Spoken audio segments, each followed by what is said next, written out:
Hello and welcome to my channel. Today I'm going to share with you my weekend of contesting in the ARRL January VHF Contest.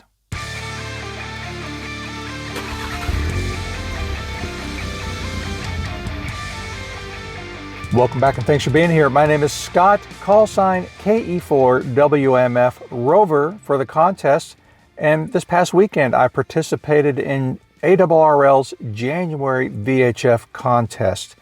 Now I'll tell you right away that there is no footage of me working during the contest in this video. So if you've come here to watch some contest action, you won't see it here in this video. I'm going to just talk about outcomes and show you my setup.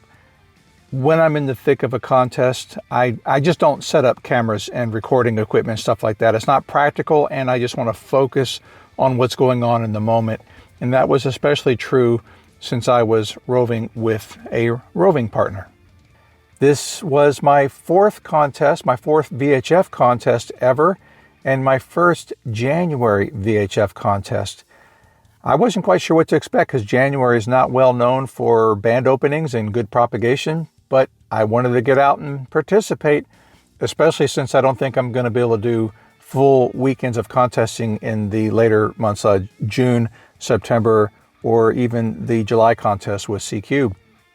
I won't be available for those, so I had to make the best of what I could do. So here I went. All I ever really want out of any of these contests is just to do better than I did last time. And oddly enough, I did do better this January than I did last June.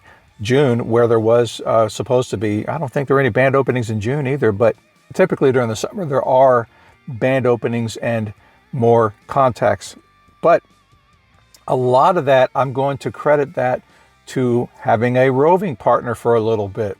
I got a phone call from Andrea, K2EZ, and for those who don't know, she is Rover royalty. I don't think she'd approve of that term, but she's probably one of among the best known rovers out there.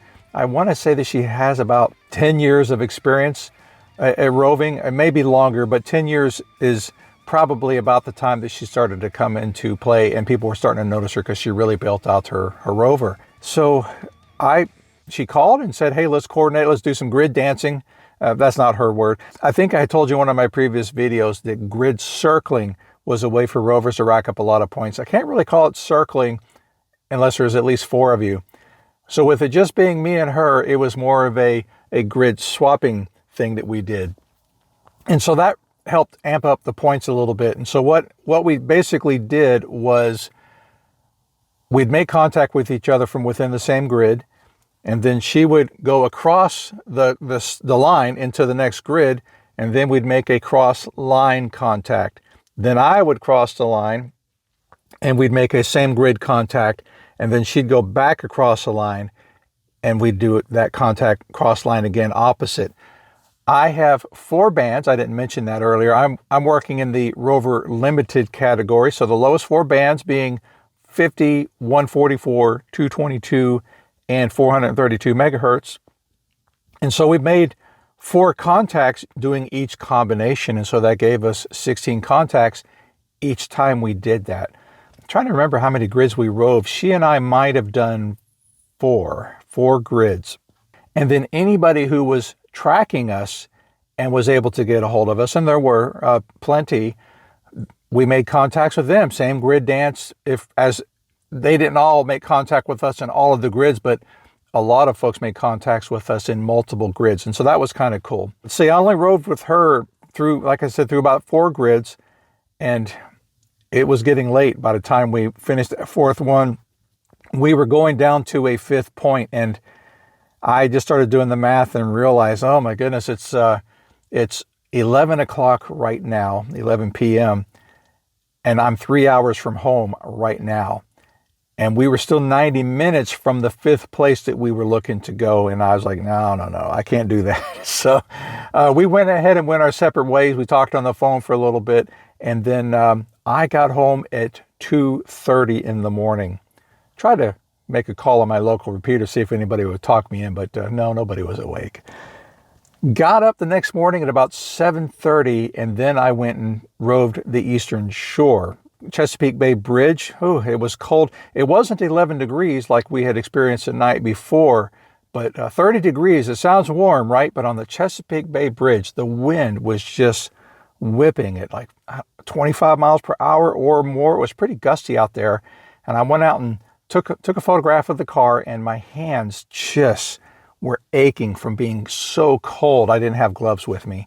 And so, it was pretty awful. But then back into the warm car I got. Roved up the Chincoteague, and I don't remember if I made contacts from Chincoteague, maybe one or two. I just don't remember. But my goal was to go up there and visit the park and take some pictures. I saw a wild horse. That was kind of cool. So I took a picture of the wild horse. I didn't have a zoom lens that could reach out and get the horse very well, but here's that picture. And oddly enough, while I was shooting that horse from inside the car, a fox walked right past my car. And so here's a picture of that fox. And that fox just walked down the shoulder of the road. Zero, it's given. It just didn't care. Traffic was driving by nice and slow, and it wasn't worried about anything. So let's see, from there I went over to Annapolis, the general area of Annapolis. I was going to go up to, I forget what grid it is. I think it is Fox Mike 29.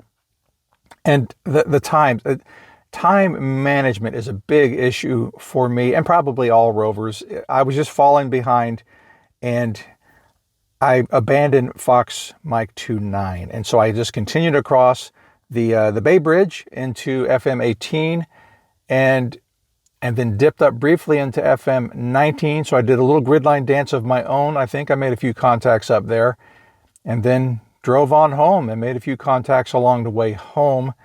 Saturday was definitely a better day than Sunday. I don't know what it is about these contests where on the second day, I almost feel like I'm wasting my time. Almost. So Saturday is definitely the day of the contest. So if you had to pick one day or the other, I think the first day is the day to do it. That's when everybody's excited and trying to get in. There's an argument that if I came in on Sunday, then I'd be fresh meat and everybody would want to contact me. But no, I think people are getting ready for, I don't know, maybe football or something like that. It's just the airwaves just were not as active on Sunday. Let's see, overall, I roved 900 plus miles through 8 grids. I activated 8 grids, and I made contacts in 10 different grids. Let's see, doing the math, through those 900 plus miles, I burned 41 gallons. And so that works out to about 2.9 contacts per gallon. And this car burns premium unleaded. So that meant that each contact cost about $1.30. I don't remember if I said I made 118 contacts. So there you go. Multiply that by $1.30, and there's my fuel bill for the Rove. But I look at that as a cost of entertainment. So I will keep doing it. And maybe what I need to do is talk more, rove less. I need to be a little more strategic about my rove. So rather than right where I am, the roads are just far enough away from the grid lines to where I have to, the grid corners, to where I have to drive more to get to them. I swear there's this group in Texas, they've got the luckiest highway because it just goes straight up through these grid corners. It's super easy for them to circle the corners there. I'm envious of that. But a lot of us out here in the Northeast, we've got mountain ridges and highways that just don't cooperate. So a little tougher. But I think perhaps activating fewer grids but staying put and making more contacts would probably lead me to more points. So I really didn't have to rove 900 miles. I guess I did it just because I like to drive. This is my first contest with my trailer mounted tower setup, and it worked well. I like it. It's functional. It did just as well as it would have on the roof, I think, although it is 28 inches shorter than my rooftop setup, but I don't think I want to use it again. I've shared a video about this setup, and it's a one and done kind of thing. I won't run with it again like that. It was an experiment, proof of concept, and now I know what's good and bad about having it. So I'll talk about the pros and cons in that other video. Go check it out. So the trailer is uncoupled and will soon be, the tower will soon be removed from it, and I'm going to go back to a rooftop setup. And some of you who've been watching for a little while, you know that I had some fatigue on some internal parts of my roof rack. So how am I going to mitigate that? Well, I will share that with you in a future video, but I am going to go back to the roof and I'm going to make some configuration changes. So let me show you my workspace real quick. I'm still mostly set up from the contest, and the only thing I don't have out here is my computer. It is at home. So I did all of my logging on a computer. I did not mount my desk to the steering wheel, and so I didn't do any paper logging. Everything I did was on the computer. So if we look over here to the left, this is my, I guess I'll say my primary radio. I had set up my dual band FM rig to, basically I was sitting on 146.58 most of the time, and then scanning a bunch of popular simplex frequencies that are often used in the contest. And then above it, this is my FT857, which is a single sideband rig. And so for that one, I was doing 144.2 or 432.1 megahertz single sideband. And then again, I did not use my desk on the steering wheel. Here in the middle, you can see my phone is set up for navigating. I did that for navigating from my operating points, so from point to point. And up here, you can see I have a tablet mounted.